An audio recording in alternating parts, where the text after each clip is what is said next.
No, Betty, that's wrong. Let me show you again. You use this control to get your focus, you see?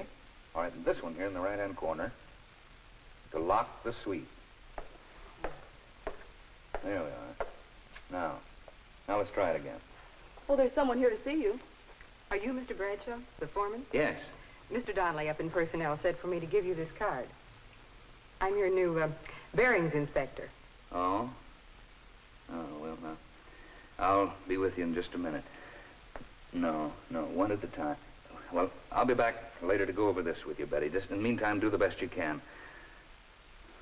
Would you follow me, please? Sure. Just have a seat here. I'll be back shortly.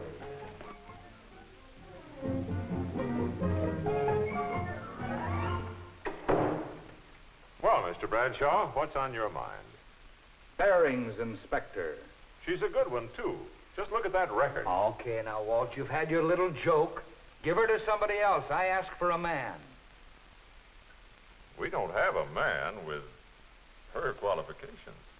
Seriously, Brad, if you treat her right, she might make you a darn good employee. What do you mean, treat her right? Get that chip off your shoulder. What's wrong with her? She's a woman, isn't she? Now, wait a minute. You got a lot of women in your department. What's wrong with one more? Did you ever hear of the straw that broke the camel's back? They're good workers. Accurate, quick to catch mistakes, a lot of patience. Yeah, but that comes out of books. I work with them, mister. I know what happens. What does happen? Well, it's a long story. Come on now, tell me. What does happen? Maybe I've been misinformed. Not so long ago, you sent me a girl by the name of Myrtle Malloy. Remember? I remember. As per her qualifications, I assigned her to an inspection bench. Well, in a matter of days, that bench looked more like her dressing table. And then came the day when... Joe, will you take your stuff back to table 9? That'll be your bench for the time being. Okay, Chief. Myrtle, we're moving you to table number 10. Is something wrong, Mr. Bradshaw? No, nothing's wrong. We just need this space for something else. Well, I sure hate to give it up. It's been a nice place to work. The light's good here, and it's nicely situated right in the middle of things. I just began to feel at home. Well, I'm sorry, Myrtle, but table 10 will have to be your work area for the time being. You mean there's liable to be another change? There's always that possibility. Well, I certainly hope I'm not moved every other day. With man, no trouble at all. Tell him what you want and he does it. But with Myrtle, a little move is a big production. Okay. Now, wait a minute. You asked me, now let me tell you. Now, here's another problem.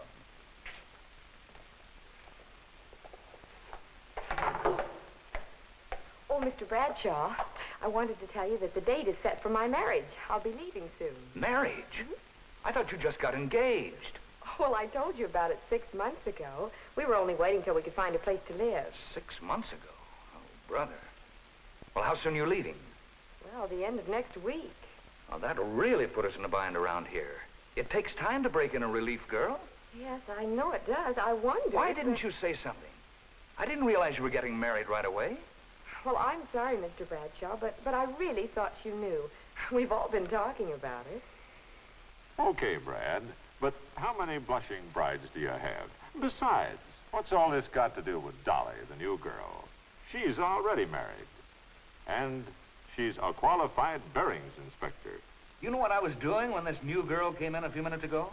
No. I was trying to cope with one of the biggest problems of all, Walt. Now, in your books, it comes under the general heading of absenteeism among women employees. Yesterday, I spent an hour and a half teaching one of our girls what she needed to know in order to start on the oscilloscope today. This morning, she isn't here, so I had to use somebody else. I don't think the girl we got on it now ever pick it up, so I'll probably have to find somebody else. Question. All these things you've been talking about, marriage, absenteeism, personality problems, aren't they really just a part of life? Part of a woman's life, maybe. But I can remember the good old days when there were all men in my department, and we didn't have these problems. You didn't have the production output you've got now either. Look, Brad, you've got a new bearings inspector. who happens to be a woman. You need someone, and there isn't a man available. It seems to me that whether the gal adds up to trouble or not is pretty much up to you.